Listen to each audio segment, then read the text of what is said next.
भारत जो देश है वो संविधान से चलता है। एक भद्राचार्य कहने से क्या होता है? पहली बात तो उनका बाबा साहब डॉक्टर अम्बेडकर के बारे में बोलना बिल्कुल गलत है। बाबा साहब डॉक्टर अम्बेडकर के द्वारा ही आज उनको भी सम्मान मिल रहा है। संविधान लागू होने से पहले वो कहाँ के शंकराचार्य थे? शंकराचार्य किसने बनाया? हमने तो बनाया नहीं, अपने आप बन गए। और पहली बात वो जिन पता नहीं क्या क्या समझ नहीं आता, कोई एक शंकराचार्य हो, चाहे भद्राचार्य हो, चाहे साधु संत हो, अरे इन्हें धर्म का काम करना चाहिए, मिशन का काम करना चाहिए, समाज का काम करना चाहिए। ये संविधान पे बोल देते हैं, बाबा साहब डॉक्टर अम्बेडकर के ऊपर बोल देते हैं, लेकिन हमारे देश में जो हाहाकार होता है उसके ऊपर ये चुप्पी साध जाते हैं। एक तरफ वो कहते हैं कि ये संविधान से देश नहीं चलता, मनुस्मृति से चलेगा। तो मनुस्मृति में ऐसी कौन सी व्यवस्था है जिससे सबको न्याय बराबर मिलता हो, समानता का अधिकार मिलता हो? ऐसा कुछ भी नहीं है। मैं उनके विचारों का बिल्कुल विरोध करता हूं और घोर निंदा करता हूं, और ऐसे बाबा के खिलाफ सरकार को कार्रवाई करनी चाहिए, उसके ऊपर FIR होनी चाहिए। उसे कोई अधिकार नहीं है बाबा साहब डॉक्टर अम्बेडकर के बारे में खिलाफ बोलने का। उन्होंने ये भी कहा कि संविधान तो डॉक्टर BR अम्बेडकर लिखे ही नहीं, 100 लोग थे जिन्होंने लिखा, उनको संख्या नहीं पता कितने लोगों ने लिखा। भद्राचार्य ने देखा, उनकी खुद तो आंख नहीं है, उन्होंने कैसे पता कि 100 लोगों ने लिखा या 3 लोगों ने लिखा, या 100 लोगों के नाम जानते हैं? जब 100 लोग थे तो इससे बाबा साहब अम्बेडकर को शामिल करने की जरूरत क्या थी? इसलिए कहना है ये कि कहीं ना कहीं बाबा साहब डॉक्टर अम्बेडकर के बनाए हुए संविधान से जलते हैं। ये संविधान बाबा साहब अम्बेडकर ने बनाया है, इसलिए उसको ये अछूता मानते हैं, जबकि ये सच्चाई है। हमारे देश का संविधान सर्वोपरि है और उस संविधान के प्रति हमें आदरभाव रखना चाहिए। लेकिन वो तो सर जगत गुरु हैं, पूरी दुनिया के गुरु हैं राम भद्राचार्य। काय के गुरु हैं? एक जिले के गुरु नहीं है वो। मैं तो उन्हें अपना गुरु नहीं मानता। हमारे मुस्लिम भाई तो उन्हें अपना गुरु नहीं मानते, ईसाई तो मानते नहीं, सिख तो मानते नहीं, जैन मानते नहीं, पारसी मानते नहीं, यहूदी मानते नहीं, बहाई मानते नहीं, बौद्ध मानते नहीं। वो एक जिले के गुरु हो सकते हैं या एक गांव के गुरु हो सकते हैं। वो कैसे हो सकते हैं जगत गुरु? अमेरिका में उनको कौन जानता है? जापान में कौन जानता है? थाईलैंड में कौन जानता है? तो अपने ऊपर कह रहे हो कि मैं तो सृष्टि का रचयिता हूँ, तो ये बिल्कुल गलत है। उनको संविधान की भावना का सम्मान करना चाहिए। अन्यथा मैं ये कहता हूं कि अभी भी उनको बाज आना चाहिए। उम्र के लिहाज से उनको खुद अपनी भाषा पर लगाम लगानी चाहिए। संविधान है तो महिलाएं राष्ट्रपति हैं, प्रधानमंत्री बनी, मुख्यमंत्री बनी और इंस्पेक्टर बनी, कैप्टन बनी, लेकिन मनुस्मृति में तो कोई महिला शंकराचार्य नहीं बनी थी, जगत गुरु नहीं बनी, तो उसका गुण क्यों गाते हैं मनुस्मृति? यही आफत है, यही इनको नहीं पच रहा है। जिस महिला को पैर की जूती समझा जाता था, जिस नारी को सिर्फ बच्चा पैदा करना ही समझा जाता था, आज वो नारी पढ़ लिख करके IAS IPS बनती है। अरे हमें फक्र होना चाहिए हमारे देश की बेटी पर, चाहे वो किसी भी समाज की सही, वो IAS बने, IPS बने, IFS बने, राष्ट्रपति बने, प्रधानमंत्री बने, मुख्यमंत्री बने। हमको इस बात पर नाज होना चाहिए, लेकिन नाज की बजाय उनको परेशानी होती है कि नारी को तो पैर की जूती समझा जाता था। आज अगर हमारे देश की बेटी को गौरव के साथ जीने का अधिकार मिल रहा है तो भारतीय संविधान के बदौलत मिल रहा है, क्योंकि बाबा साहब अम्बेडकर के कारण ही वो संविधान बन पाया। इसलिए बाबा साहब अम्बेडकर ने सबको मौलिक अधिकार दिए।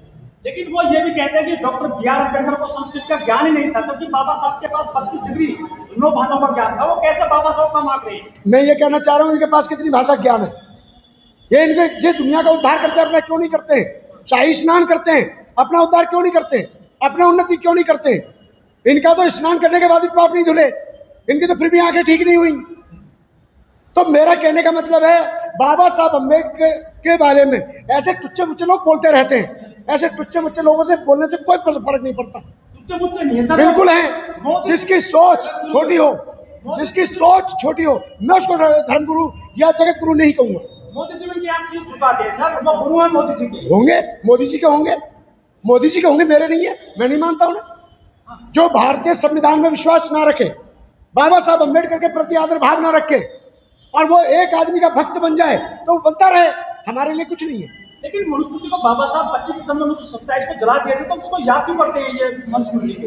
बाबा साहब अम्बेडकर की विचारधारा में और उन विचारधारा में जमीन आसमान के अंदर है। बाबा साहब अम्बेडकर चाहते थे कि मेरा देश उन्नतिशील बने, प्रगतिशील बने, और जहाँ जहाँ बौद्ध धर्म को आज माना जाता है वो राष्ट्र प्रगतिशील मार्ग पर अग्रसर है।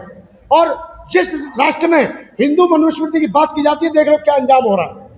इसलिए मैं ये कहना चाह रहा हूँ कि ऐसे विचारों पर उनको लगाम लगानी चाहिए।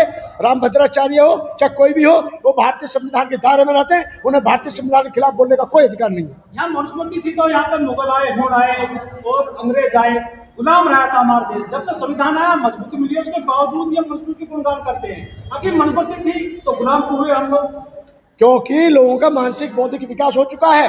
पहले मानसिक गुलाम थे, सारे गुलाम थे। अब लोग मानसिक गुलामी से मुक्ति की दूर जा रहे हैं। चारों तरफ बौद्ध धर्म की चर्चा चल रही है, बौद्ध अनुयायी बढ़ रहे हैं, अच्छे विचारों को लोग पसंद कर रहे हैं, इनके पाखंडवाद को लोग नकार रहे हैं। इसलिए ये मनुस्मृति को चाहते हैं कि दोबारा जबरदस्ती लागू की जाए, उसे कोई नहीं मान रहा। पहले ने बयान दिया था कि जो राम को ना बजे वो चारों वर्ण चमार, इस जाति को निशाना बनाते हैं सर ये तो। देखिए, हम ये कहना चाह रहे हैं कि न मेरी उनसे कोई रिश्तेदारी है, न मेरा कोई उनसे राग द्वेष। मैं इतना कहना चाहता हूँ बाबा साहब डॉक्टर अम्बेडकर के बारे में या संविधान के बारे में जब कुछ बोलेंगे तो भारत की जनता उनको बिल्कुल नकार देगी, पसंद नहीं करेगी। कि भारतीय संविधान का अपमान भारत के हर नागरिक का अपमान। लेकिन टीवी पर को गति घंटा दिया जाता है ऐसे लोगों को जो संविधान विरोधी बातें करते हैं ये। अरे सरकार, हमारा तो सोशल मीडिया है सब कुछ। अगर सोशल मीडिया ना हो तो हमारी आवाज को, हमारे दबी आवाज को कौन उछालने वाला है? स्ट्रीम मीडिया तो पूरी तरह से उनका भक्त है। कभी मोदी जी ने धीरेन्द्र शास्त्री के अलावा कभी दलाई लामा जी को कहा है कि ये मेरे बड़े भाई हैं? धीरेन्द्र शास्त्री को क्यों? दुनिया भर के हिंदू साधुओं को क्यों तवज्जो दी जा रही है? उनके पास कहां से आ जाते हैं 1 करोड़ रुपए, 10-10 करोड़ पंचायत करने के लिए? आज हमने एक जमीन ली, हालत खराब हो गई, और वो पंडाल लगाते हैं 10-10 करोड़ का, 20-20 करोड़ का। इसका मतलब सीधी सीधी बात है, सरकार का उनको संरक्षण प्राप्त है, जनता का नहीं। वो जो ये भी कहते हैं कि आरक्षण खत्म होना चाहिए जो जाति के आधार पर है, आर्थिक आधार पर आरक्षण मिलना चाहिए देश में। तो अपने घर की बेटियों को उन्हें स्कूल से रोक देना चाहिए। अपने घर की बेटियों से उनको स्कूल से रोक देना चाहिए। उनको पढ़ने लिखने का कोई अधिकार नहीं है, क्योंकि संविधान के बदौलत ही उनकी बेटी पढ़ पा रही है, किसी की भी सही। उनकी बहू बेटी जो भी पढ़ पा रही हैं वो बाबा साहब के द्वारा जो हिंदू कोड मिलता है उसी के कारण पढ़ पा रही है। इसलिए हम चाहते हैं भारतीय संविधान के प्रति आदर भाव होना चाहिए, अनादर नहीं होना चाहिए। ये ऐसे बाबा राजनीति करने लगे हैं, अपना काम छोड़ चुके हैं क्या? दरअसल धर्म से भ्रष्ट है, धर्म तो था ही नहीं, अंधविश्वास चल नहीं रहा है, तो अब यही बात प्रोपेगेंडा फैलाना शुरू कर दो। बस प्रसिद्ध होने की आदत पड़ी है लोगों को, फेमस होने की आदत पड़ी है लोगों को, क्योंकि वैसे तो उनकी शक्ति भक्ति कुछ रही नहीं, उनकी शक्ति भक्ति कुछ रही नहीं। और अब जब वो सब खत्म हो गया तो बवाल कट रहा है। इसलिए बाबा साहब अम्बेडकर के प्रति जो लोगों में आस्था जाग रही है उसको देख के परेशानी हो। ये बाबा साहब से, संविधान से क्यों नफरत करते हैं? क्योंकि बाबा साहब अम्बेडकर ने संविधान बनाया और बाबा साहब अम्बेडकर को बाबा साहब ना मान के अछूत मानते हैं। सीधी सीधी बात है। अगर यही संविधान की कोई दूसरा बनाता तो उसको पता नहीं क्या क्या उपाधि मिल गई होती, उसका खानदान भी आज कहाँ से कहाँ होता। एक बाबा है कह रहे बिहार में सभी सीटों पर चुनाव लड़ेंगे, शंकराचार्य बिल्कुल लड़ सकते हैं चुनाव, तो वो लड़ सकते हैं, हम भी लड़ सकते हैं चुनाव का क्या दिक्कत है? किसी की बाप के बाप होती थोड़ा ही है, आजाद है हर व्यक्ति, लेकिन संविधान के दायरे में ही तो है, संविधान के दायरे में ही तो है। तो मैं ये कहना चाह रहा हूं कि भारतीय संविधान का अपमान, भारत के हर नागरिक का अपमान, भारत का संविधान अपमानित नहीं हो सकता। और अब जनता जाग चुकी है, जो बाबा ऐसा बयान देगा बाबा को जनता सबक जरूर सिखाएगी। लेकिन भक्त भक्त तो मीडिया के कारण अच्छे बढ़ रहे हैं, क्या दिक्कत आ रही है? आप सभी को बहुत बहुत साधुवाद।